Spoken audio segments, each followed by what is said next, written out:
ছাড়ুন, কেউ এসে পড়বে। দরজাটা ডাকিয়ে আমার কাছে আয়।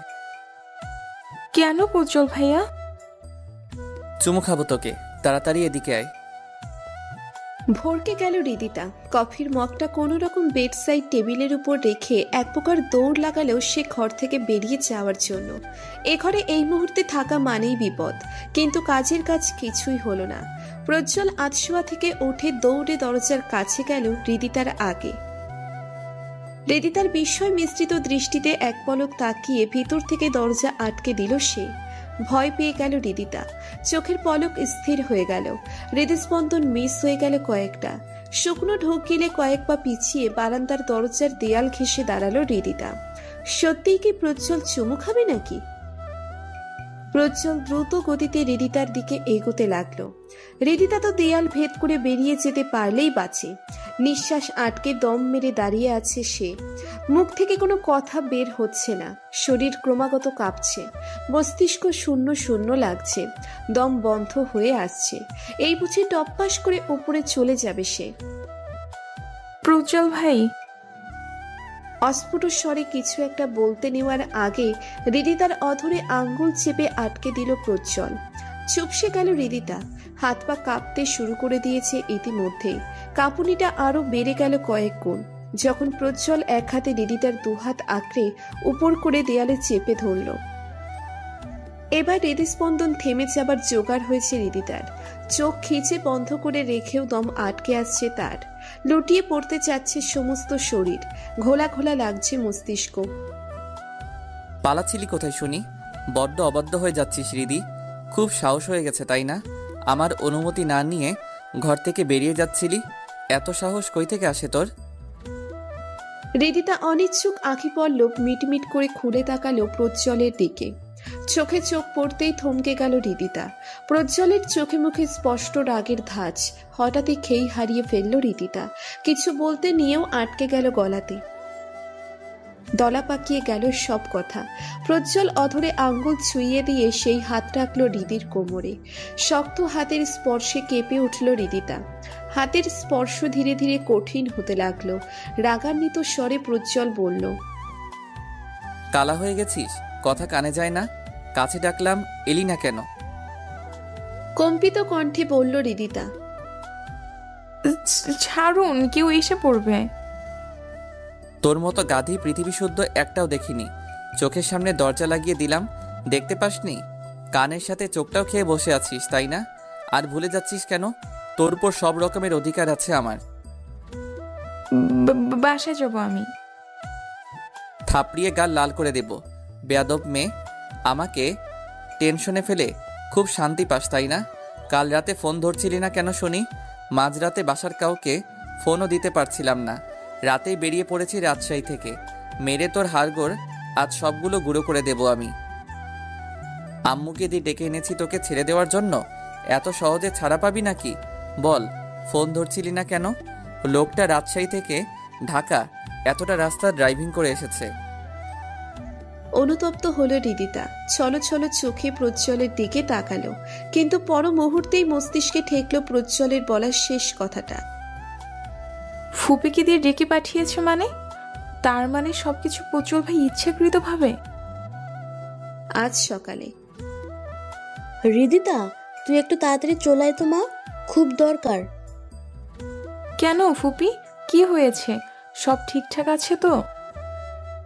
পরে বলছি, তুই একটু তাড়াতাড়ি আয়। বাড়িতে কাউকে জানানোর প্রয়োজন নেই এখন, আমি পরে বলে দিবনি। একটু জলদি আয়। রিদিতার অপেক্ষা করেনি। যে পোশাকে রাতে ঘুমিয়েছিল সে পোশাকে চলে এসেছে সে। ফুপুর বাসায় পৌঁছে অবাক হলো রিদিতা। তার ফুপু নিশ্চিন্তে টেবিলে খাবার সাজাচ্ছেন। দ্রুত পায়ে ফুপুর পাশে এসে দাঁড়ালো সে। চিন্তিত গলায় বলল, ফুপি ঠিক আছো তুমি? কি হয়েছে বলো তো? কেন, তোকে কি ডাকতে পারি না আমি? রিদিতা নিচের হাতঘড়ির দিকে তাকালো। সবে সকাল 8টা বাজে। কিন্তু এত সকাল সকাল? তুমি তো বললে খুব দরকারি। রিদিতা, তোকে কি আমি ডাকতে পারি না? তোর ফুপুর কি এতটুকু অধিকার নেই? কথায় কথায় ইমোশনাল ব্ল্যাকমেল করলেন রিদিতার বড় ফুপু সুফিয়া আনাম। এছাড়া তো উপায় নেই, কাল থেকে তার একমাত্র ছেলে পাগলামি শুরু করে দিয়েছে। রিদিতা করে একাকার অবস্থা। রিদিতা ওর ফুপুর কথার ভিত্তিতে কি বলবে খুঁজে পেল না, তাই চুপচাপ দাঁড়িয়ে থাকলো। প্রজ্জ্বলকে কফিটা দিয়াই তো রিদিতা। চমকে উঠল রিদিতা। কবে ফিরলেন উনি? সন্দিহান দৃষ্টিতে প্রশ্ন করল রিদিতা। প্রজ্জ্বল ভাই কবে আসলেন? উনি তো পরশুই গেলেন রাজশাহী। এই তো একটু আগে আসলো। তুই গিয়ে একটু কফিটা দিয়াই, হাতে অনেক কাজ আমার। প্রজ্জ্বলের মাথাটাও ধরেছে নাকি, একটু তাড়াতাড়ি যা। রিদিতা দ্বিমত করার আগেই ওর হাতে কফির মগ ধরিয়ে দিলেন সুফিয়া। অগত্যাই কফি নিয়ে যেতে হলো প্রজ্জ্বলের কাছে। ফোন ধরছিলি না কেন বল? প্রজ্জ্বলের ধমকে ভাবনা থেকে বেরিয়ে এলো রিদিতা। সব কাজিনদের মধ্যে প্রজ্জ্বলকেই সব থেকে বেশি ভয় পায় সে। রিদিতার একমাত্র ফুপির ছোট ছেলে প্রজ্জ্বল। তোকে ঠাটিয়ে চর না বসালে তুই বলবি না, তাই না? ঘুমিয়ে পড়েছিলাম। তুই সত্যি কথা বলবি নাকি আমি তোকে চুমু খাবো? বল। রিদিতার চোখ বেরিয়ে আসার উপক্রম। প্রজ্জ্বল ইদানিং এমন অদ্ভুত আচরণ করে, কথায় কথায় লজ্জায় রাঙিয়ে দেয়।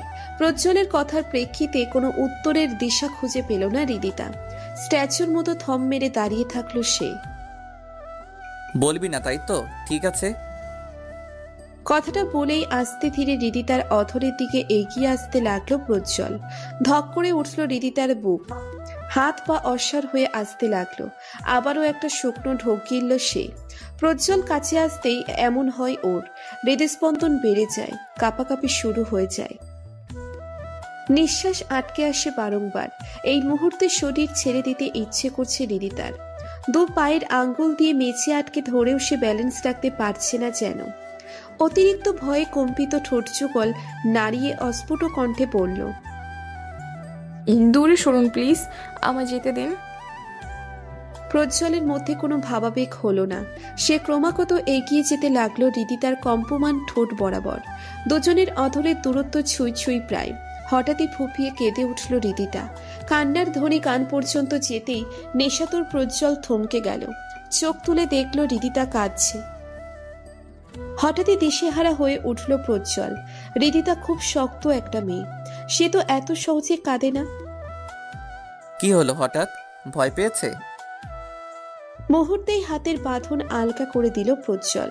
রিদিতার দুই গালে হাত রেখে দুর্বোধ্য কণ্ঠে বলল, রিদি রানী কি হয়েছে? কাঁদছো কেন তুমি? আরে আমি তো মজা করছিলাম। এই রিদ রানী, বলো না কি হয়েছে? ভয় পেয়েছো? প্রজ্জ্বলের গাল আঁকড়ে ধরা দুহাতের উপর হাত রাখলো রিদিতা। প্রিয় মানুষের আহ্লাদি কথায় অভিযোগ আকাশ ছুঁয়ে গেল। কান্নার বেগ বেড়ে গেল। এবার সে হাউমাউ করে কাঁদতে লাগলো। প্রজ্জ্বল পড়েছে অকুল সাগরে। মেয়েটাকে বেশি ভয় দেখিয়ে ফেলেছে মনে হয়। এই রিদি রানী, সরি, আর কখনো এভাবে ভরকাবো না। সরি, প্লিজ কাঁদে না। কান্নারত রিদিতা অনুতপ্ত হলো বেশ। অকারণেই নিজেকে দোষারোপ করছে প্রজ্জ্বল।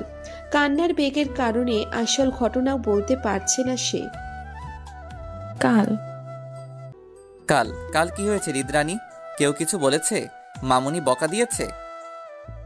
কাল কলেজ থেকে ফেরার সময় রাস্তায় রাহান আমার ওন্না। মুহূর্তেই অপ্রতিরোধ্য রাগ জুড়ে বসল প্রজ্জ্বলের মাথায়। দোগাল থেকে হাত নামিয়ে হাতের বাঁধন শক্ত করল সে। অতিরিক্ত রাগে কিছুক্ষণে ফর্সা মুখটা লাল বরণ ধারণ করল। দুকদম পিছিয়ে কর্নার টেবিলে রাখা ফুলের ভাসটা আছাড় দিয়ে বেরিয়ে গেল সে ঘর থেকে। কাঁচ ভাঙার শব্দ নিমিয়ে যেতেই চোখ খুলল রিদিতা। চোখের সামনে প্রজ্জ্বলকে দেখতে না পেয়ে সেও ঘর থেকে বেরিয়ে যাওয়ার জন্য উদ্ভট হতেই পায়ে গেঁথে বসলো ভাঙা কাচের টুকরো। অস্ফুট আওয়াজ করে নিজেকে সামলে নিল সে। খুঁড়িয়ে খুঁড়িয়ে দরজা পর্যন্ত এগিয়ে এলো। এই মুহূর্তে প্রজ্জ্বলকে আটকানোটা বেশিই জরুরি, কিন্তু দরজার কাছে পৌঁছানোর আগে ততক্ষণে বেরিয়ে গেছে প্রজ্জ্বল। পায়ের ব্যথাটা ক্রমশ বাড়তেই দরজার কাছেই বসে পড়ল রিদিতা। কোনো রকম গুঙিয়ে বলে উঠল সে, ফুপি ফুপি। রিদিতা, কি হয়েছে মা? ডাকছিস কেন? কথা শেষ করতে পারলেন না সুফিয়া। হৃদিতার দিকে তাকিয়েই আঁতকে উঠলেন তিনি, তবদা মেরে গেলেন একদম। হৃদিতার রক্তে রঞ্জিত পা আর মেঝে গড়িয়ে যাওয়া রক্ত দেখে গলা শুকিয়ে এলো সুফিয়া আনামের। কম্পমান দৃষ্টিতে কিছুক্ষণ ওভাবেই দাঁড়িয়ে থাকলেন তিনি। ব্যাপারটা বুঝতে পেরেই মেঝেতে বসে পড়লেন। হৃদিতার পায়ে হাত রেখে আতঙ্কিত হয়ে বললেন, কি হয়েছে দিদি? পা কিভাবে কাটলো? হৃদিতা কান্নার বেগে কিছুই বলতে পারছে না, এক নাগাড়ে ফুপিয়ে যাচ্ছে সে। হৃদিতার কি হয়েছে আম্মু? হন্ততন্ত হয়ে জিজ্ঞেস করতে করতে ছুটে এলো প্রজ্জ্বলের বড় বোন নিপা। চট্টগ্রাম ইউনিভার্সিটিতে অনার্স কমপ্লিট করছে সে। প্রজ্জ্বল নিপা পিটপিটে, তাই পড়াশোনাটা একই সাথে। কালকেই সে হোস্টেল থেকে ফিরেছে। জানি না, এসে দেখি এমন বিধ্বস্ত অবস্থা। তুই ডাক্তারকে ফোন কর শীঘ্রই। নিপা ছুটে গেল ফোন করতে। এদিকে হৃদিতার রক্ত বন্ধ হবার নাম নেই, শরীর নেতিয়ে আসছে অতিরিক্ত রক্তক্ষরণে। নিভু নিভু চোখে অস্পষ্ট স্বরে কিছু একটা বলতে চাইছে সে। সুফিয়া আনাম চেষ্টা করেও কিছু বুঝে উঠতে পারলেন না। কাজবিদ্ধ পায়ে হাত লাগানোর সাহসও হচ্ছে না। কিছু দিয়ে বেঁধে রক্ত পড়া বন্ধ করবে তারও উপায় নেই। আরো কিছুটা অস্থির হয়ে পড়লেন তিনি।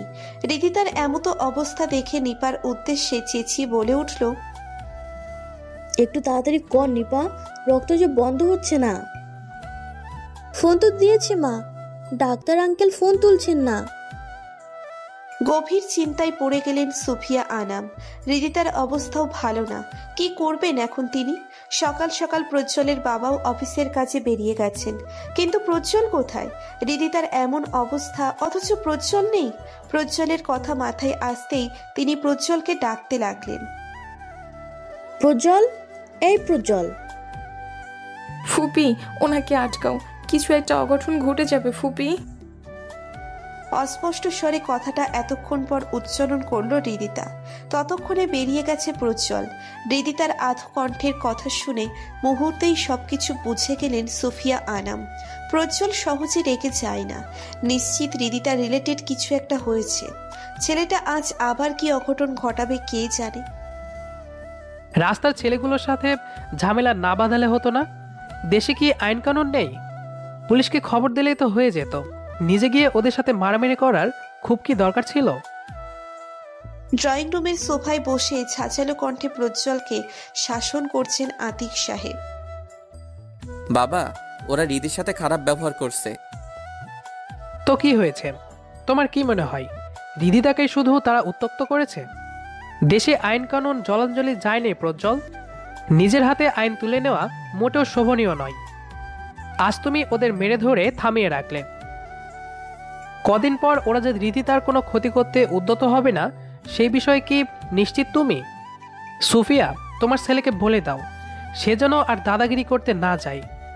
আমি পুলিশে ইনফর্ম করে দিয়েছি, বাকিটা ওরা দেখে নেবে। তুই কি মেয়েটাকে শান্তিতে থাকতে দিবি না প্রজ্জ্বল? এবার তেতে উঠলেন সুফিয়া বেগম। কড়া কণ্ঠে প্রজ্জ্বলকে আরো কিছু বলতে নেওয়ার আগেই প্রজ্জ্বল বলল,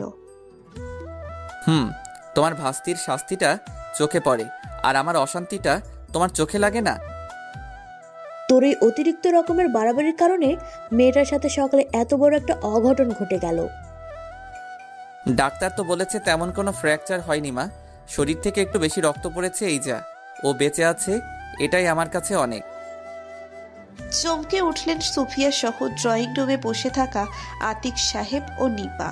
এ কেমন অশোভনীয় কথাবার্তা! মেয়েটা বেঁচে আছে তাতেই সই, এত বড় একটা ঘটনা! মেয়েটার বেহাল দশা কিছুই না ওর কাছে। নিপা ছোট ছোট চোখ করে প্রজ্জ্বলের দিকে তাকালো। এবার এই ছেলেকে কিছু না বললেই নয়। ছোট ভাইকে বিরক্ত চোখে তাকিয়ে কটাক্ষ করে বলল, ভাই, তোর কি মাথায় সমস্যা? মেয়েটার এতগুলো রক্তক্ষরণ হলো আর তুই বলছিস ও বেঁচে আছে তাতেই সই? তো কি বলবো, কান্নাকাটি করে ভাসিয়ে দেওয়ার মতো তো কিছুই হয়নি, বাস্তবতাই বললাম, বুঝলি? হ্যাঁ, আমি ওকে রেখে দিই আর তুই ওকে জ্বালিয়ে মার। কালকেই ভাইয়াকে আসতে বলবো এ বাসায়। কোন কুক্ষণে যে আমার ভাস্তিটাকে তোর মতো একটা বাদরের গলায় ঝুলিয়ে দিলাম। মেয়েটার কপালে কষ্ট ছাড়া কিছুই দেখছি না। তোর কথাতে রাজি হওয়াটাই ভুল হয়েছে আমার। মা, তোমার যখন এতই কষ্ট হচ্ছে, কষ্টে কষ্টে জ্ঞান হারাতে ইচ্ছে করছে, তখন একটু তোমার ভাইয়ের সাথে কথা বললেই পারো।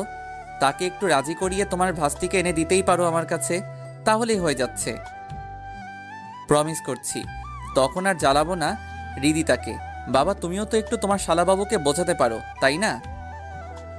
কথাগুলো বলে তড়িঘড়ি ড্রয়িং রুম ছাড়ল প্রজ্জ্বল। ওখানে থাকা মানেই প্রশ্নে প্রশ্নে জর্জরিত হওয়া, তাই ও আর ওখানে থাকলো না। হাঁটা দিল হৃদিতা যে রুমে আছে সেদিকে।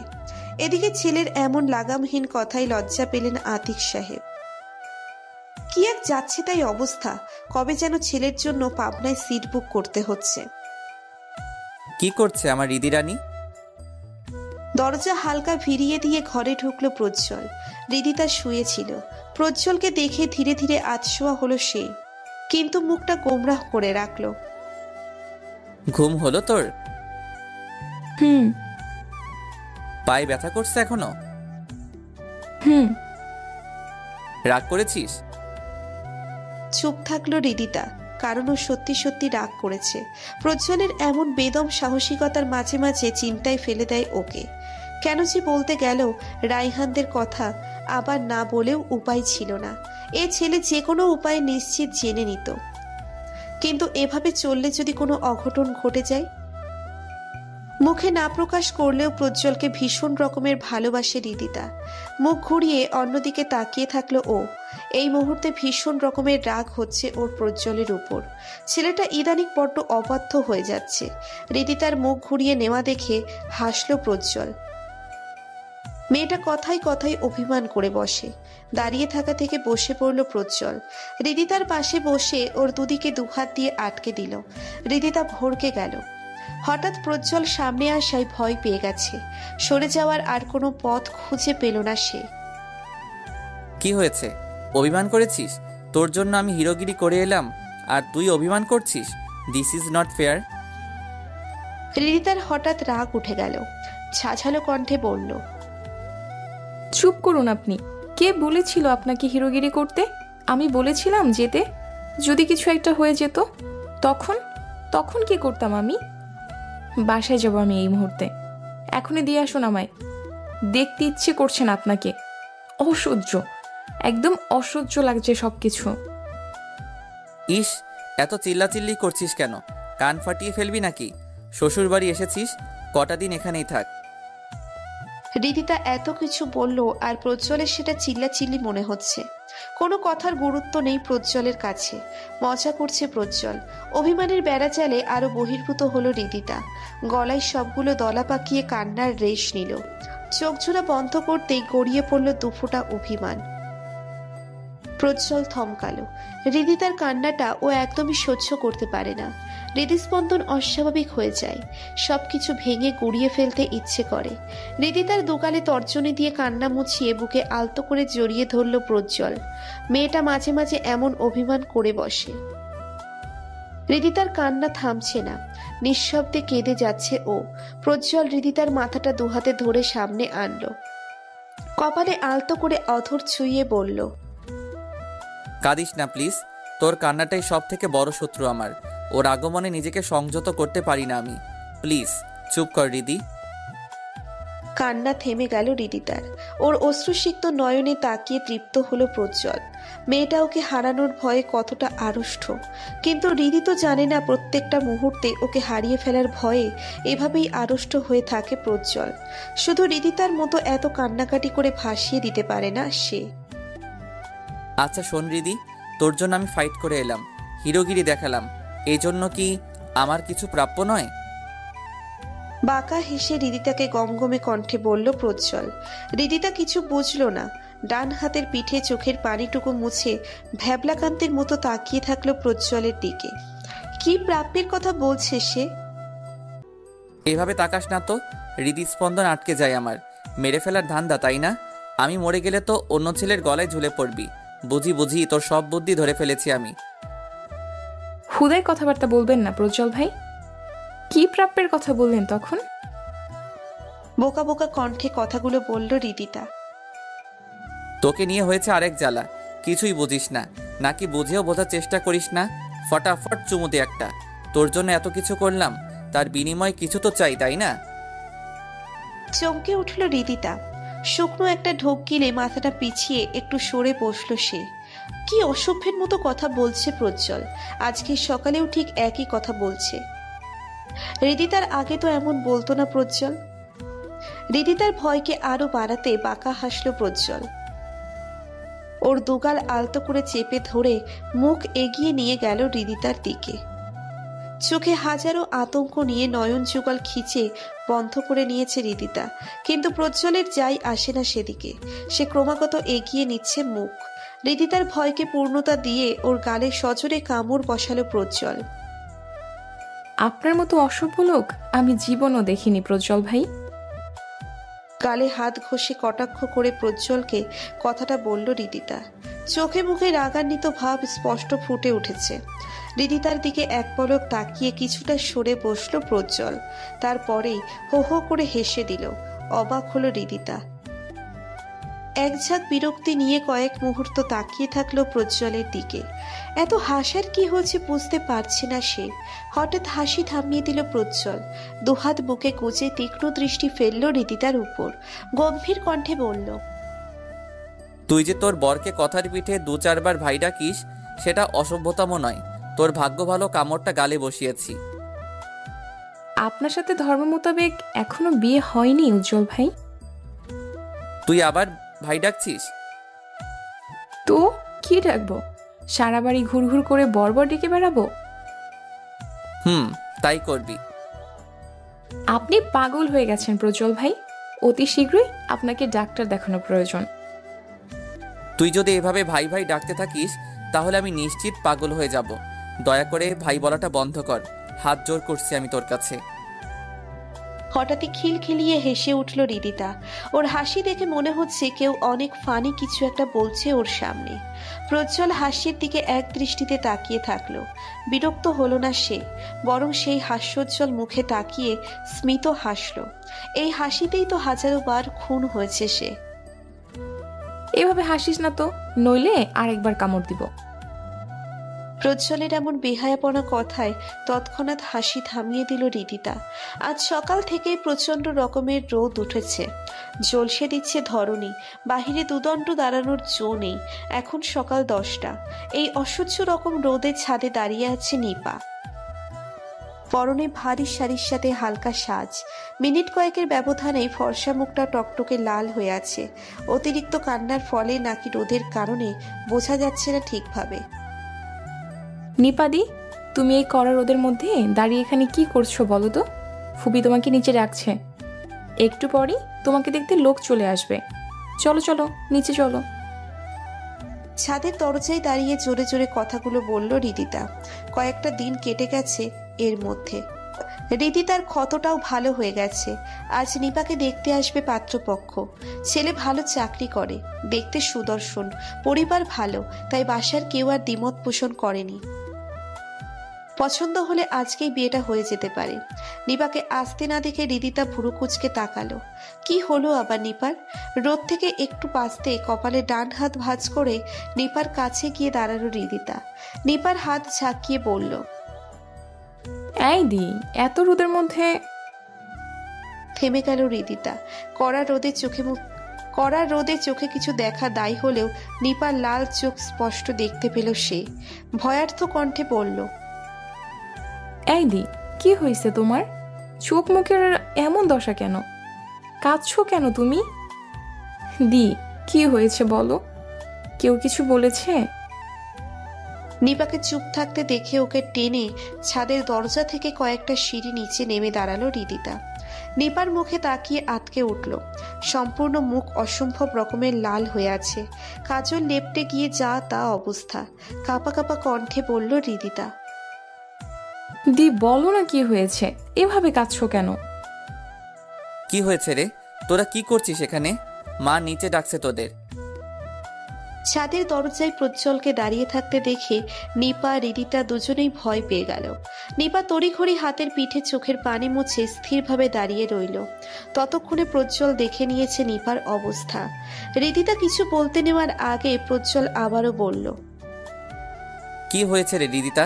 কোনো সমস্যা? না মানে কি মানে করছিস?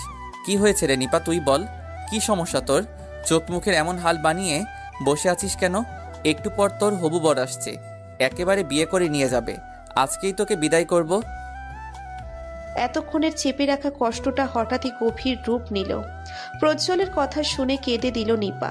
আহরাজি করে বলতে লাগলো, ভাই, আমিও বিয়ে করতে পারবো না। কেন পারবি না? সমস্যা কোথায়? ছেলে ভালো, দেখতে সুদর্শন, সমস্যা কি তোর? নিপার ব্যাপারটা কিছুই আজ করতে পেরেও না জানার ভান করল প্রজ্জ্বল, কারণ ও নিপার মুখেই সব শুনতে চাচ্ছে। প্রজ্জ্বলের ধারণা সঠিক করতেই নিপা বলে উঠল, আমি একজনকে ভালোবাসি ভাই, খুব ভালোবাসি। তাকে ছাড়া অন্য কাউকে বিয়ে করা সম্ভব না আমার পক্ষে। আগে বললেই হতো। মা সকাল থেকে এত রান্না বান্না করতো না, এত আয়োজন করতো না বাবা। সবকিছু যখন আয়োজন হয়েছে তখন বিয়েটা তো তোকে করতেই হবে। স্তব্ধ হলো নিপা। ও ভেবেছিল প্রজ্জ্বলকে সাহায্য করবে, অথচ উল্টে সে ভড়কে দিচ্ছে। প্রজ্জ্বল ভাই, নিপাপু কষ্ট পাচ্ছে আর আপনি হারছেন। আমার যদি হঠাৎ এমন বিয়ে হয়ে যায় তখন কি আপনি কষ্ট পেতেন না? প্রজ্জ্বলের দিকে তীক্ষ্ণ চাহনিতে তাকিয়ে কথাটা বলল রিদিতা।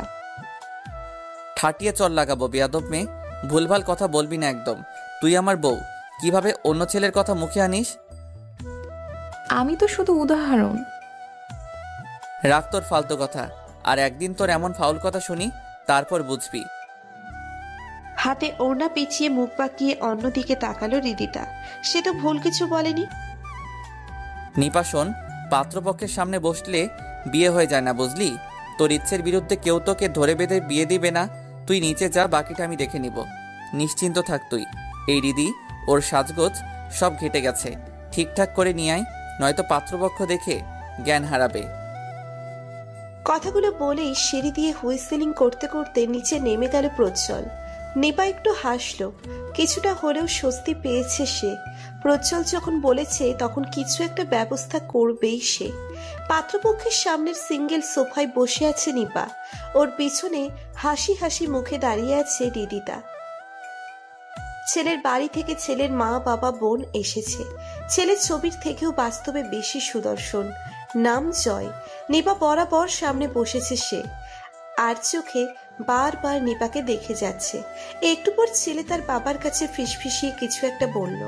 ছেলের বাবা নড়ে চড়ে বসে নিপার বাবা আতিক সাহেবের উদ্দেশ্যে বললেন, দেখুন আতিক সাহেব, আপনারা কিছু না মনে করলে আমাদের কিছু আবদার ছিল, আপনি কিন্তু না করতে পারবেন না। আতিক সাহেবের একদিকে প্রজ্জ্বল বসেছে, অন্যদিকে প্রজ্জ্বলের মা সুফিয়া। আতিক সাহেব ওদের দুজনের দিকে এক পলক তাকিয়ে জয়ের বাবাকে কথাটা বলতে সম্মতি দিলেন। জি বলুন, কি আবদার? চেষ্টা করব আপনার আবদার পূরণ করার। আসলে আপনার ছোট মেয়েকে আমাদের বেশ পছন্দ হয়েছে, বিশেষ করে আমার ছেলের। আপনারা কিছু মনে না করলে আপনার ছোট মেয়েকে আমরা ঘরের বউ করতে চাই। চমকে উঠলেন আতিক সাহেব, সাথে বাসার সকলে। ছোট মেয়ে বলতেই সন্দিহান কণ্ঠে আতিক সাহেব বললেন, আমার ছোট মেয়ে বলতে? আমার তো এই একমাত্র মেয়ে। ওই যে পেছনে যে দাঁড়িয়ে আছে সে। হাতের ইশারায় জয়ের বাবা রিদিতাকে দেখিয়ে দিলেন। সাথে সাথে সবার দৃষ্টি আটকালো রিদিতার উপর। রিদিতা শুকনো ঢোক গিলল, চোখ বড় বড় করে তাকালো প্রজ্জ্বলের দিকে। রাগে ক্ষিপ্ত প্রায় প্রজ্জ্বলের চোখ লাল হয়ে গেছে এর মধ্যে। হাতের মুঠো শক্ত করে উঠে দাঁড়ানোর আগেই প্রজ্জ্বলের হাত চেপে আটকে দিলেন আতিক সাহেব। ছেলেকে এবার কিভাবে সামলাবেন তাই নিয়ে ওনার মাথা খারাপ হয়ে যাচ্ছে। এই বুঝি ঝড় উঠল বলে।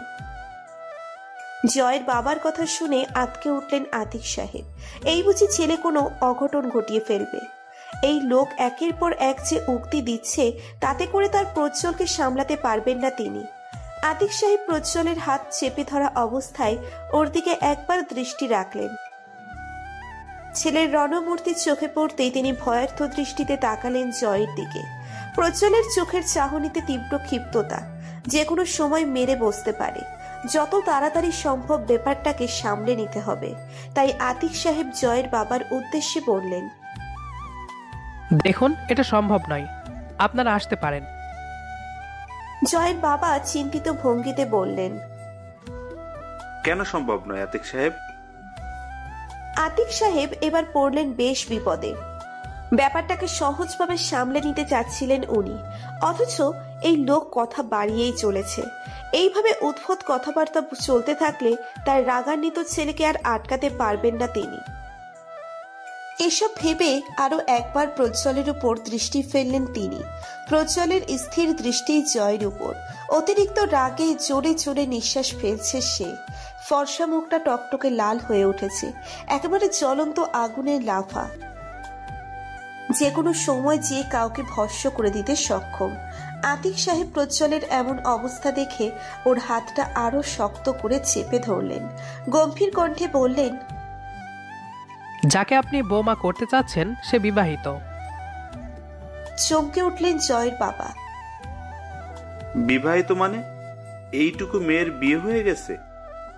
বড় মেয়ের আগে ছোট মেয়ের বিয়ে দিয়ে দিয়েছেন, নাকি মেয়েকে দিবেন না জন্য বাহানা তৈরি করেছেন আতিক সাহেব? আতিক সাহেব এবার নিজেও বেশ রেগে গেলেন। এত প্রশ্ন কেন করছেন লোকটা? সোজা কথাকে বেশি করে পেঁচাচ্ছেন এই লোক। তিনি থমথমে গলায় বললেন, প্রথমত আপনি জেনে রাখুন, সে আমার ছেলের বউ, সেই সূত্রে মেয়েও বটে। আপনাকে কোনো বাহানা দেওয়ার প্রয়োজন আমার নেই। তো আপনার প্রশ্নের উত্তর পেয়ে গেলে আসতে পারেন আপনারা। কথাগুলো বলে প্রজ্জ্বলের হাত ছেড়ে দিলেন আতিক সাহেব। এবার কিছু বললে তিনি কিছু করতে পারবেন না। প্রজ্জ্বল সামলে নিক বাকিটা, তা হবার হবে। কিন্তু প্রজ্জ্বল নড়ল না, ওভাবেই বসে থাকলো। কারণ প্রজ্জ্বলের বাবার যথাযথ উত্তর ওর পছন্দ হয়েছে। বাঁকা হেসে সোফার দুদিকে হাত ছড়িয়ে আরাম করে বসল সে। তারপর স্বাভাবিক কণ্ঠে বলল, বাবা আপনাদের কি বললো কানে যায়নি? আসতে পারেন আপনারা। আর হ্যাঁ, অন্য কোথাও বউ খুঁজতে গিয়ে তার পরিবার সম্পর্কে ভালোভাবে জেনে নেবেন। আর হেইউ, তুমি দৃষ্টি সংযত রেখো, নয়তো এর পরের বার অন্য কোথাও উত্তম মধ্যম খেতে পারো। প্রজ্জ্বল যে শান্ত কথায় বেশ শক্ত অপমান করলো তা বুঝতে বাকি নেই জয়ের। সে তৎক্ষণাৎ উঠে দাঁড়িয়ে বলল, বাবা চলে এসো, এর শেষ দিকে ছাড়বো আমি। জয় আর জয়ের ফ্যামিলি চলে গেছেন ইতিমধ্যেই। ড্রয়িং রুমে নিরাপত্তা চলছে এখন। এতক্ষণ যাকে নিয়ে এত কাহিনী, সেই রিদিতা চুপটি করে দাঁড়িয়ে আছে নিপার পিছনে, দৃষ্টিতে কৌতূহল। ওর এমন ভাবসাব যেন কিছুই হয়নি। উফ, এতক্ষণে আপদ বিদায় হলো। আর একটু হলেই কি যে বিপদ হয়ে যেত সুফিয়া। তোমার ছেলের ওপর বিশ্বাস থাকলেও তার রাগের ওপর বিন্দুমাত্র বিশ্বাস নেই আমার। ওকে কেন দৌড় দিচ্ছ? এমন কথাবার্তায় রেগে যাওয়াটা স্বাভাবিক। সুফিয়া আনাম স্বামীর কথায় প্রতিবাদ জানালেন। ওনার কাছে ছেলের রেগে যাওয়াটা স্বাভাবিক।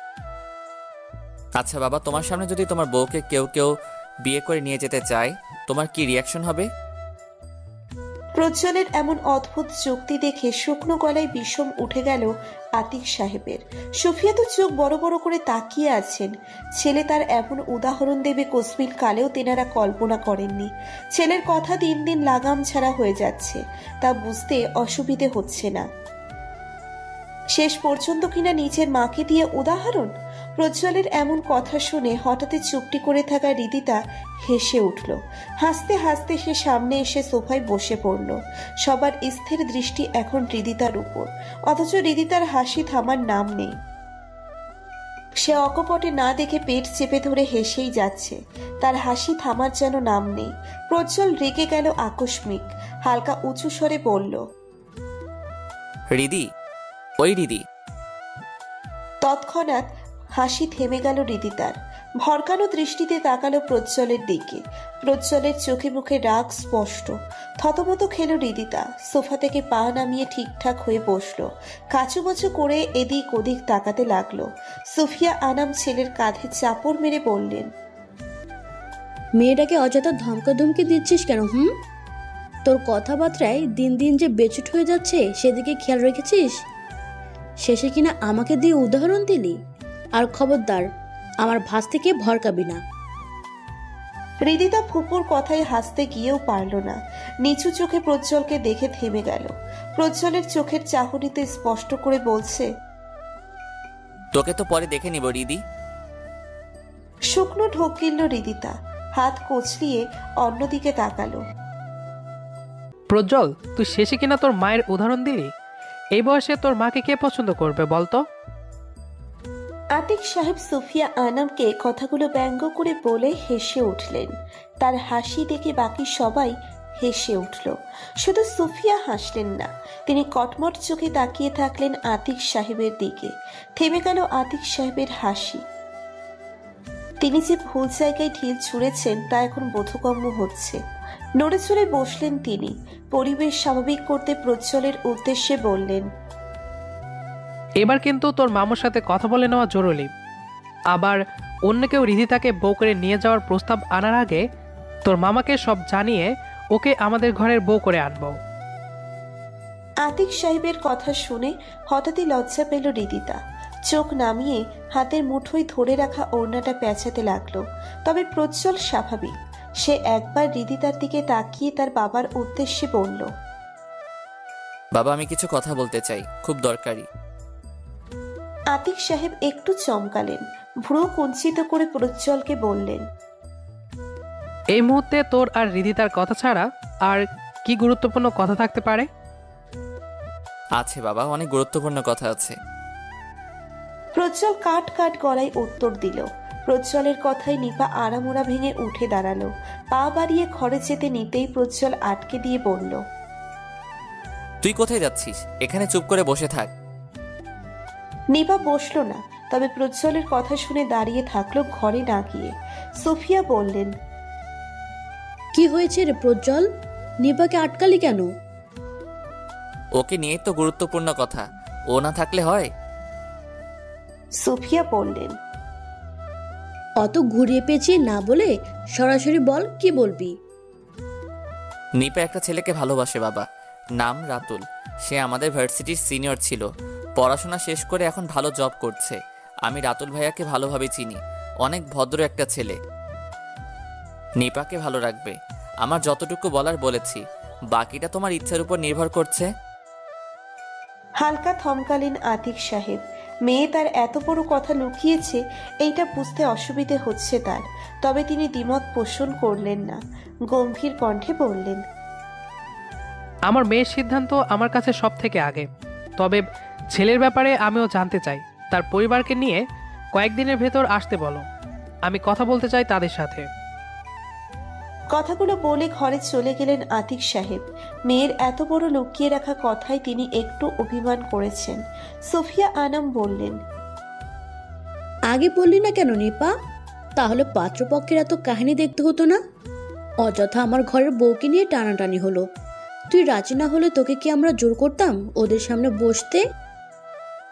নিপা অনুতপ্ত চোখে মায়ের দিকে তাকালো, তারপর বলল, মা, আমি ভয় পেয়ে গিয়েছিলাম যদি বাবা আমার কথায় কষ্ট পেত। আচ্ছা বাদ দে, যা হবার হয়েছে। চল তো আমার সাথে, তোর দিদুনির কিছু গয়না রাখা আছে তোর জন্য, দেখবি চল। সুফিয়া আনাম নিপাকে কথাগুলো বলে ঘরে চলে গেলেন। নিপা প্রজ্জ্বলের দিকে তাকিয়ে কৃতজ্ঞতা প্রকাশ করলো। প্রজ্জ্বল মুচকি হেসে বোনকে আশ্বস্ত করলো, বাকি সব কিছু ঠিক হয়ে যাবে জলদি। নিপাও হালকা হেসে মায়ের পিছে হাঁটা দিল। ড্রয়িং রুমে এখন হৃদিতা আর প্রজ্জ্বল। হৃদিতা হা করে তখন থেকে প্রজ্জ্বলকে দেখে যাচ্ছে। কত সহজে ব্যাপারটাকে সামলে নিল প্রজ্জ্বল, সত্যি মুগ্ধকর। তখন হাসছিলেন কেন ম্যাডাম? হঠাৎ প্রজ্জ্বলের কণ্ঠ খুব কাছে থেকে শুনে চমকে উঠল হৃদিতা। নিজের উপর প্রজ্জ্বলকে ঝুঁকে থাকতে দেখে গুটিয়ে সোফার সাথে লেগে গেল ও। প্রজ্জ্বলকে দেখতে দেখতে কখন সে সামনে চলে এসেছে খেয়ালই নেই। খুব হাসি পাচ্ছিল না আমাকে পড়তে দেখে? হৃদিতা অসহায় চোখে তাকালো প্রজ্জ্বলের দিকে। প্রজ্জ্বল আবারও বলল, খুব মজা পাচ্ছিলি তাই না? খুব হাসি পাচ্ছিল আমার হৃদস্পন্দন থেমে যেতে দেখে? হৃদিতা ভয়ে ভয়ে বলল, আমি কি করলাম? তুই তো সব করিস, আমাকে জ্বালিয়ে পুড়িয়ে শেষ করে দিস। তোর দিকে অন্য কেউ তাকালেই আমার হৃদস্পন্দন থেমে যায়। কেন তাকাবে তোর দিকে? ইচ্ছে তো করছিল ওই ছেলের চোখ দুটো তুলে নিতে। রিদিতার ঘাড়ের দুদিকে হাত রেখে কাট গলায় বলল প্রজ্জ্বল।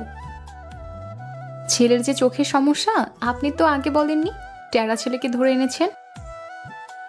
রিদিতার কথা শুনে স্তব্ধ হলো প্রজ্জ্বল। অন্যদিকে মুখ ঘুরিয়ে হালকা হেসে ঘুরে আরো কিছুটা ঝুঁকে গেল রিদিতার উপর।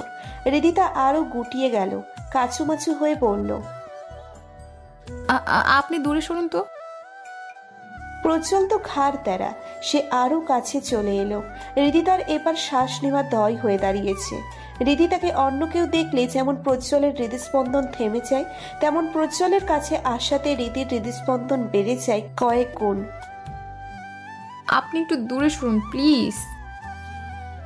না সরলে আমি কিন্তু মেরে দিব এবার। ওকে দে। আমি কিন্তু। প্রজ্জ্বল অধর ছুঁয়ে দিল রিদিতার কপালে। মাঝপথে আটকে গেল রিদিতার বাকি কথা। বিকেল গড়িয়েছে অনেকক্ষণ।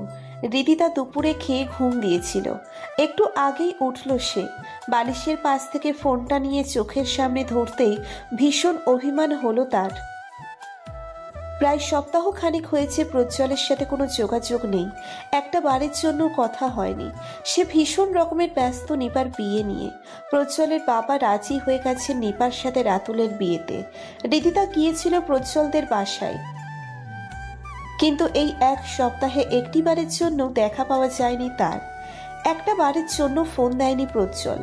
অনেকগুলো অভিমান নিয়ে রিদিতা ফ্রেশ হতে চলে গেল।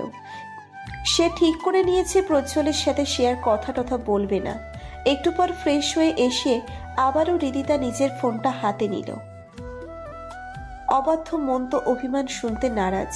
ফোনের স্ক্রিনে প্রজ্জ্বলের লাস্ট এক সপ্তাহ আগের কল লিস্ট চোখে পড়তেই রেগে গেল রিদিতা। রাগের বসে ফোনটা ছুঁড়ে মারল বেডের উপর। ফোন বেচারার কি দোষ? সে কি প্রজ্জ্বলকে নিষেধাজ্ঞা দিয়েছে ফোন না দিতে? নিচ থেকে কয়েক গুচ্ছ কথার রেশ আসতেই থমকে দাঁড়ালো রিদিতা। নিচের থেকে কিছুটা উচ্চস্বরের কথাবার্তা স্পষ্ট ওর কানে আসছে। এই সময় আবার বাসায় কি হলো? রিদিতা ওড়নাটা মাথায় তুলে নিয়ে তড়িঘড়ি বেরিয়ে গেল ঘর থেকে। পরনে বাসায় পরা ঢিলে প্লাজো আর গেঞ্জি। ড্রয়িং রুমের কাছাকাছি এসেই থমকে দাঁড়ালো রিদিতা, কারণ ওর বাবার সামনের সোফায় জয় সহ জয়ের বাবা বসে আছেন। কিছু একটা নিয়ে জয়ের বাবা কথা বলছেন রিদিতার বাবা ওসমান সাহেবের সাথে। রিদিতা দুপা পিছিয়ে গেল। এই জয়ের বাচ্চা এখানে কি করছে? বাবার কাছে বিয়ের কথা বলতে আসেনি তো? এবার কি হবে? শেষ বিকেল এখনো ফুরোয়নি। ধরনীর আনাচে কানাচে লালচে রোদ্দুর কিরণ ছড়িয়েছে। শুভ্র আকাশ মেঘময়। কাশফুলের কোমল বরণের মেঘমালায় পাখির মতো ডানা মেলেছে সম্পূর্ণ আকাশে। উড়ে চলেছে নাম নাচানা দিগন্তে। জানালার পর্দা হাতে মুঠোয় আঁকড়ে ধরে জানালা ঘেঁষে মেঘ ময়ূরের ছুটে চলা দেখছে রিদিতা। মনে মনে সেই চিঠি লিখে উড়ন্ত মেঘ নীলিমাকে দিয়ে দিয়েছে। প্রাপক প্রজ্জ্বল। রিদিতাকে রেডি হতে বলেছে ওর বাবা। সেজে গুজে বসতে হবে জয়ের সামনে। রিদিতা মন থেকে শক্ত হলেও প্রজ্জ্বলের সামনে তুলো। কিছুতেই সে সাহস করে প্রজ্জ্বলকে ফোন করতে পারেনি, বলতে পারেনি জয়ের এই বাড়িতে আসার ব্যাপারটা।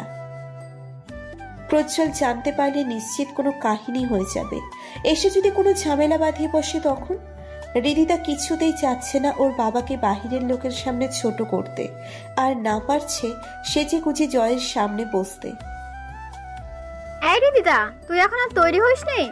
তোর বাবা তাড়া লাগিয়েছে সেই কখন। কটাক্ষ কণ্ঠে কথাগুলো বলে দ্রুত পায়ে রিদিতার ঘরে ঢুকলেন রিদিতার মা সেফা। বেডের উপর ইস্ত্রি করা শাড়ির ভাঁজ অনর অবস্থায় দেখে মুহূর্তেই মন মেজাজ বিষিয়ে উঠল তার। কাট কাট গলায় বললেন, নিচে পাত্রপক্ষ বসে আছে, কিসের কাহিনী শুরু করেছিস? তোর বাবা এমন তারা শুরু করেছে, পারলে আমাকেই সাজিয়ে গুছিয়ে ওদের সামনে বসিয়ে দেয়। চটপট রেডি হয়ে নে। তোর বাবার আর কান ঝালাপালা করা কথা সহ্য হচ্ছে না আমার। আম্মু। মেয়ের অর্থভাঙা কণ্ঠের আওয়াজ শুনে সেদিকে তাকালেন সেফা। হাতের উপর মেলে ধরা শাড়িটা বেডের উপর রেখে দিলেন। রিদিতার ফোলা ফোলা অশ্রুসিক্ত চোখ জোড়া দৃষ্টি এড়াবে না যে কারো। রিদিতার এমন বিধ্বস্ত অবস্থা দেখে শেফা থমকে গেলেন। মেয়ে তো তার এত সহজে ভেঙে পড়ার মতো নয়। আস্তে ধীরে পা ফেলে রিদিতার কাছে গিয়ে দাঁড়ালেন শেফা। স্নেহ মিশ্রিত হাতের স্পর্শে রিদিতার দুকাঁধে হাত রেখে সামনে ঘুরিয়ে নিতেই ফুপিয়ে উঠল সে। মায়ের মমতাময়ী চাহনিতে কান্নার বাঁধ ভেঙে গেল তার। আম্মু, আমি যাব না নিচে, কিছুতেই নিচে যাব না। তুমি আব্বুকে বুঝিয়ে বলো না একটু, আমি নিচে যাব না। মেয়ের আবেগ ঘন কথায় মুচকি হাসলেন শেফা। দুহাতের তালুতে মেয়ের চোখের পানিটুকু মুছে দিয়ে বললেন, আমি প্রজ্জ্বলকে ফোন করে দিয়েছি, ও আসছে, সামনে নেবে সবকিছু। তুই চিন্তা করিস না, তোকে যেতে হবে না নিচে, ভাগলি একটা। মায়ের ভরসাপূর্ণ কথায় আশ্বস্ত হওয়ার বদলে ভোরকে পেয়ে গেল রিদিতা। ভয় মিশ্রিত কণ্ঠে বলল, আম্মু, তুমি কেন জানিয়েছো প্রজ্জ্বল ভাইয়াকে? এখন কি হবে? ভাইয়া এসে যদি কোনো অঘটন ঘটিয়ে ফেলে, বাবার সামনে জয়কে মেরে বসে, তখন তো বাবা সব জেনে যাবে। আম্মু, কেন বলছো তুমি?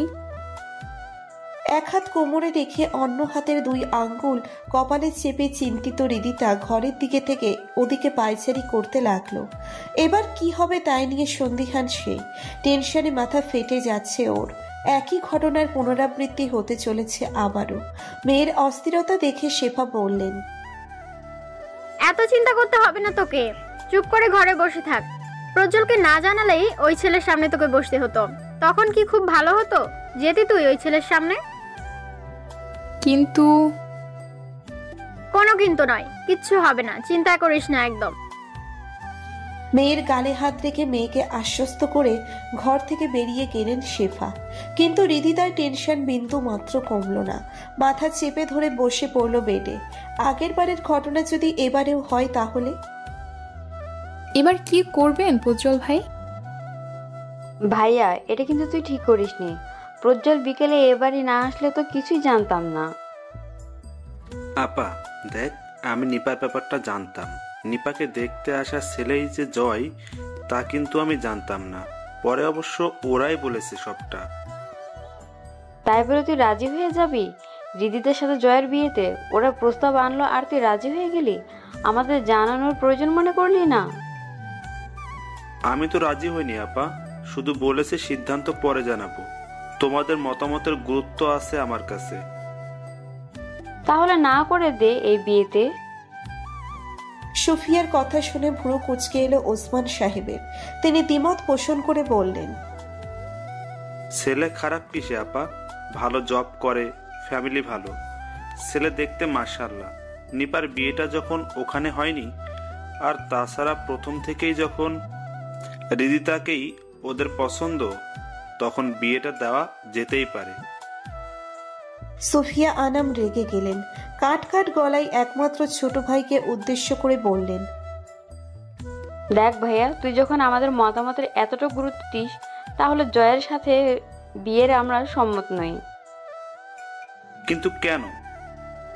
আর জয়ের বাবা বললেন তোমরা নাকি রিদিতাকে নিজের বাড়ির বৌমা বলে পরিচয় দিয়েছ। এসব কি আপা?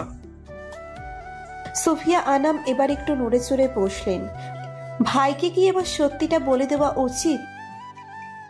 মামু, রিদিতা আর আমার বিয়েটা হয়ে গেছে। ড্রয়িং রুমে ঢুকে সোফায় মায়ের পাশে বসতে বসতে কথাটা বলল প্রজ্জ্বল। সুফিয়া আনাম ছেলেকে দেখে একটু হাসলেন। ভরসাও পেলেন বেশ খানিকটা। এখন শুধু তার ছোট ভাইয়ের রিয়াকশন দেখা বাকি। ওসমান সাহেব চমকে গেলেন প্রজ্জ্বলের কথা শুনে। সন্দিহান কণ্ঠে প্রশ্ন করলেন, মানে কি আপা? কি বলতে চাইছে প্রজ্জ্বল? মানের কিছু নেই, আইনিভাবে রিদিতা আমার বউ। 1 বছর আগেই আমাদের বিয়েটা হয়ে গেছে। সহ্যের সীমা অতিক্রম হয়ে গেল ওসমান সাহেবের। মুহূর্তেই অপ্রতিরোধ্য রাগ জেঁকে ধরলেন তাকে। বসা থেকে উঠে দাঁড়িয়ে বললেন, ফাজলামের একটা লিমিট আছে প্রজ্জ্বল। কি যাতা বলছো? মাথা ঠিক আছে তোমার? কিসের বিয়ে? কবে হলো? 1 বছর আগে প্রজ্জ্বলের জন্মদিনে রিদিতার সাথে বিয়ে হয়েছে ওর।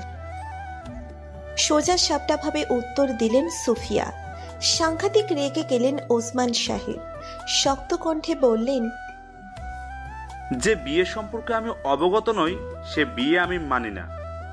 কবে, কিভাবে, কোথায় প্রজ্জ্বল রিদিতার বিয়ে হয়েছে সেটা জানতে চাই না আমি।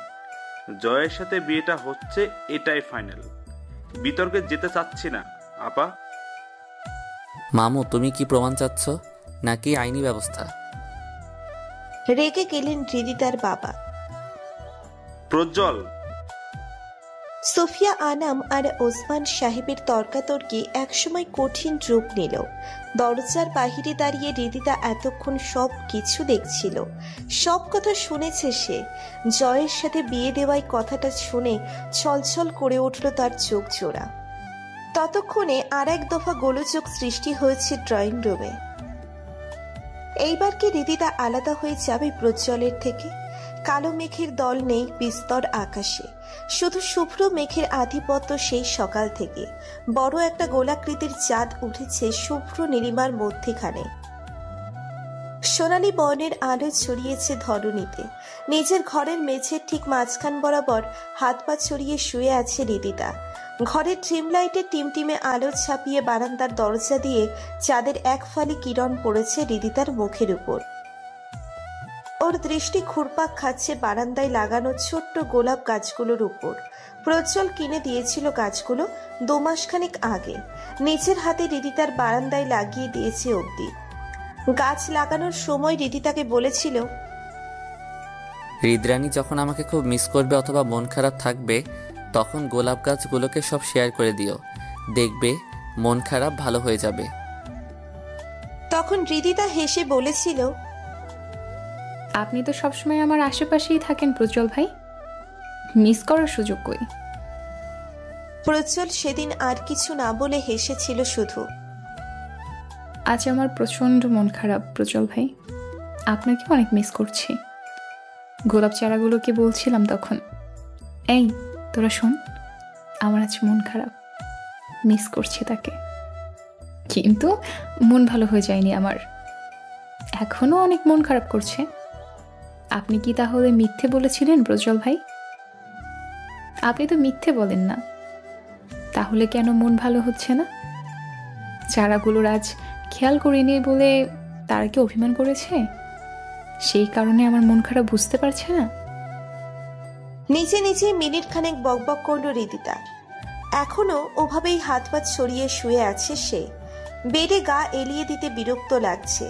সন্ধ্যায় বড় ফুপু আর প্রজ্জ্বলের সাথে ওর বাবার এক প্রকার রেশারেশিতে রাগ করে বাড়ি চলে গেছেন সুফিয়া। প্রজ্জ্বল আরো কিছুক্ষণ নিজের মামাকে বোঝানোর চেষ্টা করে ব্যর্থ হয়েছে। তিনি কিছুতেই রিদিতার বিয়ে প্রজ্জ্বলের সাথে দেবেন না। প্রজ্জ্বল বা কতক্ষণ আর এভাবে নিজের বিয়ে নিয়ে এত চোরাচুরি করত? সেও একসময় দীর্ঘশ্বাস ফেলে বেরিয়ে গেছে। তবে যাওয়ার সময় কাট কাট গলায় বলে গেছে সে, স্বেচ্ছায় না হলে তুলে নিয়ে যাবে রিদিতাকে। এত কিছু স্বচক্ষে দেখার পর রিদিতা সেই যে দরজা বন্ধ করছে আর খোলেনি। রিদিতার বাবাও অভিমান করে মেয়েকে আর ডাকেনি।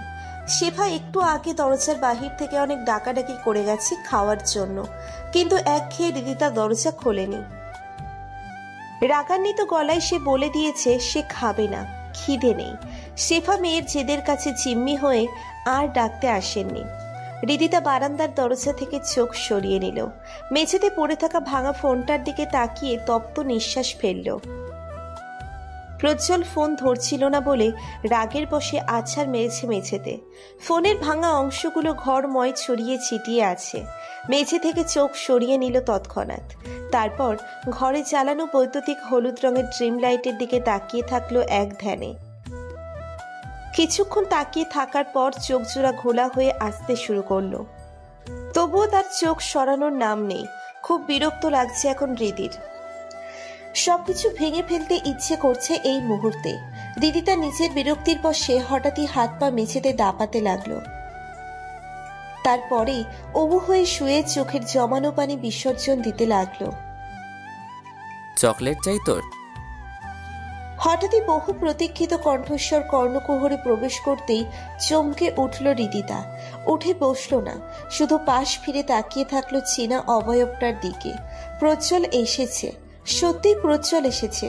সে বারান্দার উঁচু রেলিংয়ে ঠেস দিয়ে বুকে হাতে গুছিয়ে দাঁড়িয়ে আছে। পরনে জিন্স আর ধবধবে সাদা শার্ট, ফর্সা মুখের কপালে হালকা কোঁকড়ানো চুলগুলো এলোমেলো হয়ে আছে। ড্রিম লাইটের আবছায়া আলোয় এতটুকু বুঝতে পারল হৃদিতা। ঝাপসানো আঁখি পল্লবে আর কিছু স্পষ্ট বোঝা যাচ্ছে না এখন। হৃদিতা অসহায় দৃষ্টিতে পলক না ফেলে তাকিয়ে আছে প্রজ্জ্বলের দিকে। এখনো সে বিশ্বাস করে উঠতে পারছে না সত্যি প্রজ্জ্বল এসেছে। বারান্দায় দাঁড়ানো ঝাপসানো অবয়ব পরিচিত হলেও মস্তিষ্ক এখনো মেনে নিতে পারছে না প্রজ্জ্বল এসেছে। হৃদিতা পাশ ফিরে মেঝেতে হাত ছড়িয়ে ওভাবেই তাকিয়ে থাকলো প্রজ্জ্বলের দিকে। প্রজ্জ্বল হালকা হাসল, বুকে জড়ানো হাতগুলো প্যান্টে কুঁজে সোজা হয়ে দাঁড়ালো। মৃদু পায়ে ঘরে ঢুকে হৃদিতাকে ডিঙিয়ে ঘরের লাইট জ্বালিয়ে দিল। এতক্ষণের অন্ধকার আচ্ছন্ন ঘরে আলো ফুটতেই চোখ বন্ধ করে নিল হৃদিতা। তীক্ষ্ণ আলো চোখ ঝলসে দিচ্ছে একেবারে। হৃদির খিচে নেওয়া কম্পনরত চোখের পাপড়ি কিছু সময় দেখে বেডের উপর পা ঝুলিয়ে বসল প্রজ্জ্বল। আলোর তীব্র রেস দৃষ্টিতে সহ্যনীয় হতেই চোখ মেলল হৃদিতা। এবার একটু ঘুরে সামনে তাকালো, আবারও স্থির দৃষ্টি রাখলো প্রজ্জ্বলের উপর। কত বছর যেন প্রজ্জ্বলকে দেখে না সে, তবুও সে উঠে দাঁড়াচ্ছে না হৃদি। বলতে গেলে ওঠার শক্তি পাচ্ছে না, ঝিমিয়ে পড়ছে শরীর। প্রজ্জ্বল দুহাতে শার্টের হাতা গোটাতে গোটাতে পড়ল। অন্যদিন হলে তো চেঁচিয়ে চেঁচিয়ে পুরো বাড়ি তোর বাপসহ জানিয়ে দিতি ভয়। আর চমকে গেলি না যে? ভয় পাসনি? হৃদিতা কোনো কথা বলল না, চুপ করে পলক না ফেলে তাকিয়ে থাকলো প্রজ্জ্বলের দিকে। কি রে, তোর কি সাউন্ড সিস্টেম বাটন কাজ করা বন্ধ করে দিয়েছে? কথা কানে যায় না? এবার হৃদির বিশ্বাস হয়েছে প্রজ্জ্বল এসেছে, কিন্তু অভিমানে কথা বলছে না সে। প্রজ্জ্বল আবারও বলল, এভাবে মেঝেতে হাত পা ছোড়াছুড়ি শুরু করেছিলি কেন বলতো? চকলেট চাই নাকি নিপার বিয়ে উপলক্ষে শপিং? ভুরু কুঞ্চিত করলো হৃদিতা। এই মুহূর্তে প্রজ্জ্বল মজা করছে ওর সাথে। এত কিছু ঘটে যাওয়ার পর এত স্বস্তির হয়ে কিভাবে বসে আছে সে? গত বছর ঠিক একই কাহিনী ঘটেছিল। প্রজ্জ্বল আকার ইঙ্গিতে হৃদিতাকে পছন্দ করে প্রকাশ করলেও কখনো ভালোবাসে বলেনি তখনও অবধি। হৃদিতার কিশোরী মনও প্রজ্জ্বলকে পছন্দ করে ফেলেছিল, কিন্তু ভয় কখনো বলে উঠতে পারেনি সেও। হৃদিতা সবে তখন 18তে পা দিয়েছে। বাড়িতে মেয়ে থাকলে বিয়ের প্রস্তাব আসা স্বাভাবিক। হৃদিতারও এসেছিল। পাত্রপক্ষ সোজা চলে এসেছিল বাসায়। পরবর্তীতে সেই ছেলেকে প্রজ্জ্বল এমন পিটিয়েছিল যে হসপিটালে থাকতে হয়েছে মাস দুয়েক। সেই ছেলেকে কে মেরেছে এটা কেউ জানতে না পারলেও প্রজ্জ্বলের বাসার লোক জেনে গিয়েছিল সবটা। হৃদিতাকে যেদিন দেখতে এসেছিল সেদিন প্রজ্জ্বলের 24তম জন্মদিন ছিল। ঘরে দরজা আটকে সে জেদ করে বসেছিল হৃদিতাকে আজকেই বিয়ে করবে সে। ছেলের অতিরিক্ত পাগলামিতে রাজি হয়ে গিয়েছিলেন সুফিয়া আর আতিক সাহেব। ভাইকে না জানিয়ে শুধু হৃদিতার মাকে জানিয়ে কোন রকম রেজিস্টার হয়েছে ওদের, যাকে বলে শুধু আইনিভাবে বিয়ে। নিজেকে হঠাৎ শূন্যে ভাসতে দেখে ভাবনা থেকে বেরিয়ে এলো হৃদিতা। চোখের সামনে প্রজ্জ্বলের মুখটা দেখে ঘাবড়ে গেল ও। প্রজ্জ্বলকে কোলে তুলে নিয়ে দরজা খুলে কখন বাহিরে এসেছে বুঝতেই পারেনি সে। কোথায় যাচ্ছেন?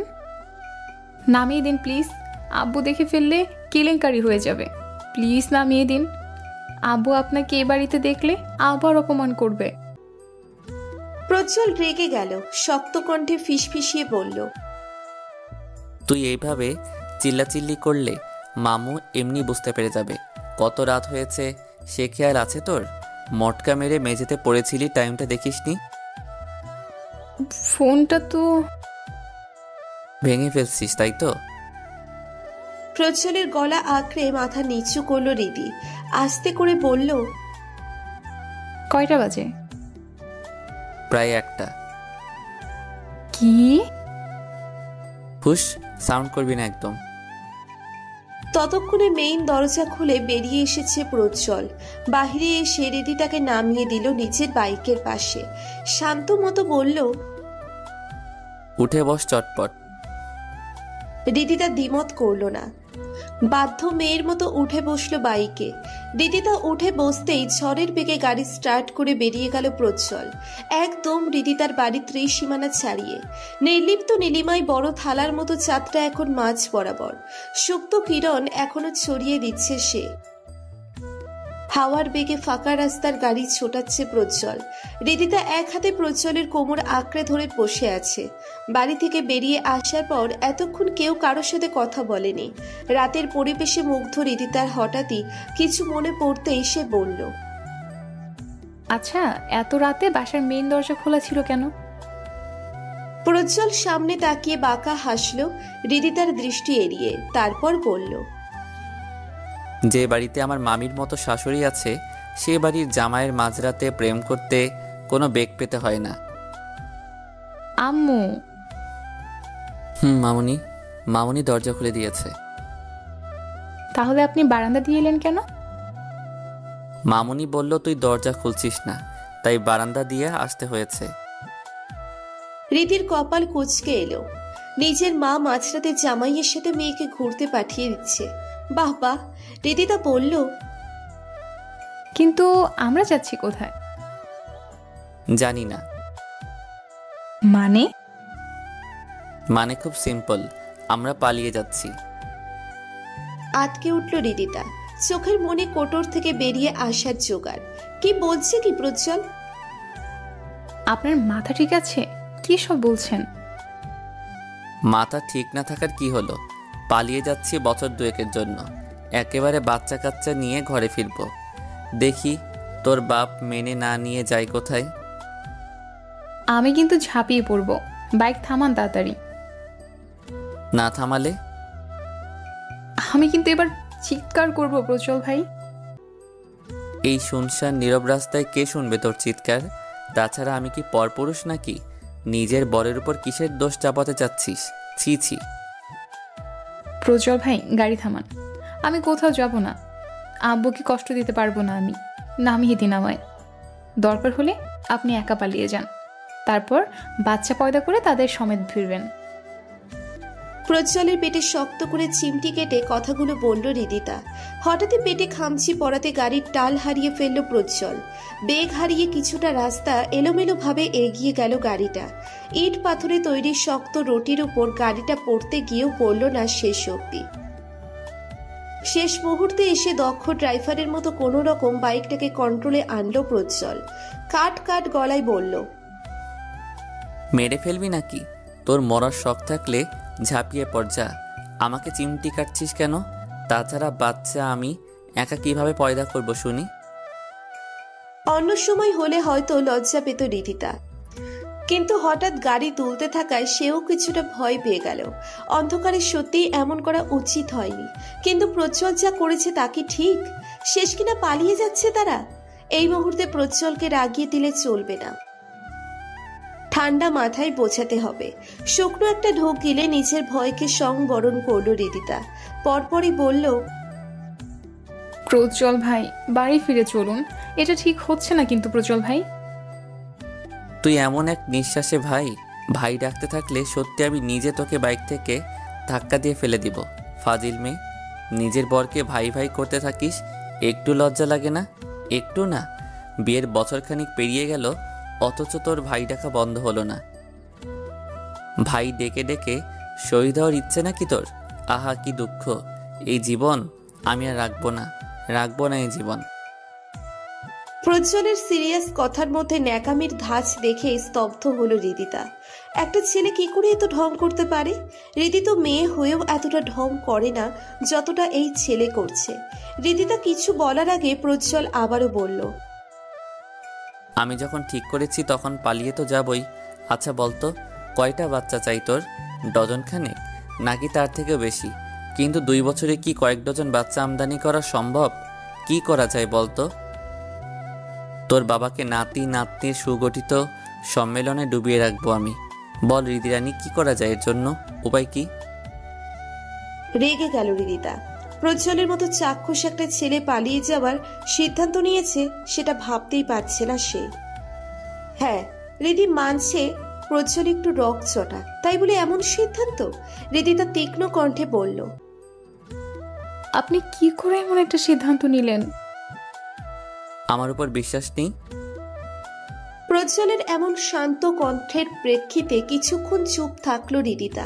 সে তো বিশ্বাস করে, নিজের থেকেও বেশি বিশ্বাস করে, কিন্তু পালিয়ে যাওয়ার মতো এমন একটা মান সম্মান হারানো কাজ সে কিছুতেই করবে না, অন্তত বাবার সম্মানের জন্য।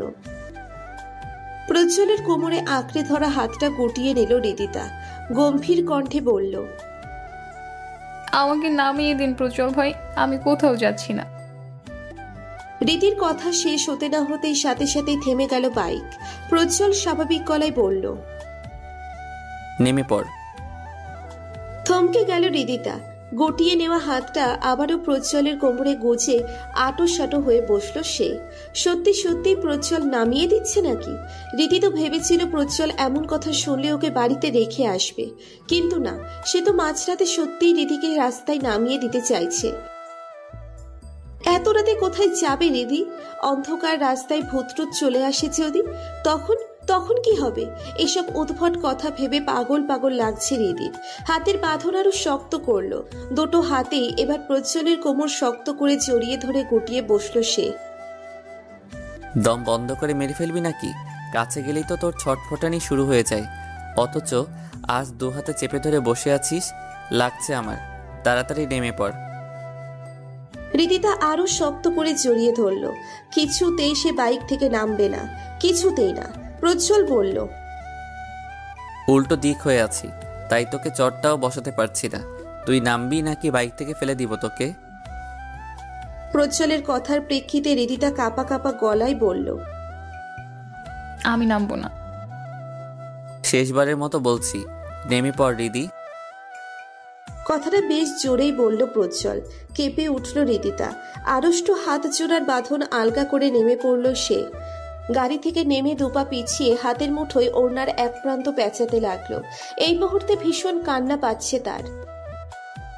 কেটে কেটে ভাসিয়ে ফেলতে ইচ্ছে করছে, কিন্তু কান্নাগুলো দলা পাকিয়ে আছে গলায়, কিছুতেই আসছে না। সত্যি কি প্রজ্জ্বল এবার চলে যাবে ওকে রেখে?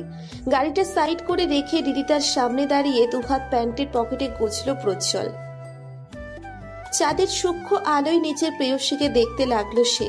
মিষ্টি রঙের মায়াবিনী রিদিকে চাঁদের আলোয় মোহনীয় লাগছে। আড়ষ্ট ভঙ্গিতে রিদি তখনও মাথা নিচু করে কান্না আটকাতে ব্যস্ত। প্রজ্জ্বল হাসল, দু কদম উল্টো দিকে পিছিয়ে বলল, এত বোকা কেন তুই? সাথে সাথেই মাথা তুলে তাকালো রিদিতা। প্রজ্জ্বলের পেঁচানো কথার মানে বুঝতে না পেরে ফ্যাল করে তাকিয়ে থাকলো সে। রীতির এমন বোকা বোকা চাহনি দেখে এক দফা হেসে প্রজ্জ্বল বলল, তবে তোকে নিয়ে অনেক গর্ব হচ্ছে। আমি যা ভেবেছিলাম তুই তার থেকে অনেক বেশি ম্যাচিওর। কোনো সিদ্ধান্ত ভেবে চিন্তেই নিস। বিশ্বাস ভালো, অতিরিক্ত বিশ্বাস নয়। তুই যে মামুর সম্মানের কথা ভেবে আমার হাত ছাড়তে রাজি হয়েছিস, এটাই আমার কাছে অনেক। আমাদের এমন কোনো পরিস্থিতিতে পড়তে হয়নি যে আমাদের পালিয়ে যেতে হবে। বিয়ে যখন হয়েছে তখন একটা না একটা সময় ঠিক মেনে নেবে মামু। ওনার জায়গায় থাকলে আজকের ঘটনাটা খুব স্বাভাবিক। নিজের একমাত্র মেয়ের বিয়ে হয়ে গেছে, তার অগোচরে এটা যে কেউ হঠাৎ মেনে নিতে পারবে না। মামুর ক্ষেত্রেও তাই হয়েছে। রাগ পড়ে গেলে সব ঠিক হয়ে যাবে। আমি অমতে নয়, মামুর সম্মতি নিয়েই তোকে নিয়ে পালিয়ে যাব, বুঝলি? মধুচন্দ্রিমায় যাব। এতক্ষণ হাঁ করে প্রজ্জ্বলের কথা শুনছিল রিদিতা। প্রজ্জ্বলের কিছু কথা এক নিমেষে সব রাগ অভিমানগুলো ভাসিয়ে দিল যেন। গলায় আটকে রাখা কান্নাগুলো গাল পেয়ে গড়িয়ে অধর ছুঁয়ে দিল। রীতির এবার সত্যিই গর্ব হচ্ছে প্রজ্জ্বলকে নিয়ে। এমন একটা মানুষ ওর লাইফে আছে ভাবতেই অবাক লাগছে। এত বিচক্ষণ ভাবে কতজন ভাবে। মুহূর্তের জন্য প্রজ্জ্বলকে ভুল বোঝার জন্য খারাপ লাগতে শুরু করলো রীতির। গাল গড়িয়ে পড়া জলের পরিমাণ বাড়তে লাগলো। রিদিতার কান্না দেখে চমকে গেল প্রজ্জ্বল। তড়িঘড়ি সামনে এগিয়ে রিদিতার মাথা চেপে ধরল শক্তপোক্ত বুকের সাথে। শান্ত কণ্ঠে বলল, আমি তো মজা করছিলাম এতক্ষণ হৃদরানী। পালিয়ে যাওয়ার মতো কাজ আমি করব এটা ভাবলি কি করে? আচ্ছা বাবা, সরি, কান্না করিস না প্লিজ। প্রজ্জ্বলের কথার মাঝে পাশের রাস্তা দিয়ে ওদের ছাড়িয়ে একটা ট্রেন ছুটে গেল তীক্ষ্ণ বেগে। রাতের অন্ধকার ছাপিয়ে তার নির্দিষ্ট গন্তব্যে ট্রেনটা চলে যেতেই প্রজ্জ্বল খেয়াল করলো হৃদিতা এখনো কাঁদছে। হৃদির মাথায় হাত বুলিয়ে এক পলক নীলিমা আকাশের চাঁদটাকে তীক্ষ্ণ দৃষ্টিতে পর্যবেক্ষণ করে নিল সে। তীব্র গতিতে ট্রেনটা ছুটে গেল। দেখেছিস হৃদরানী, দেখেছিস তো? এখন দেখ, তার থেকেও তীব্র গতিতে ছুটছে আমার হৃদস্পন্দন। শুনতে পাচ্ছিস হৃদ? এক হাতে হৃদিতার কোমর আর অন্য হাতে হৃদিতার মাথা বুকে চেপে ধরে কথাটা বলল প্রজ্জ্বল।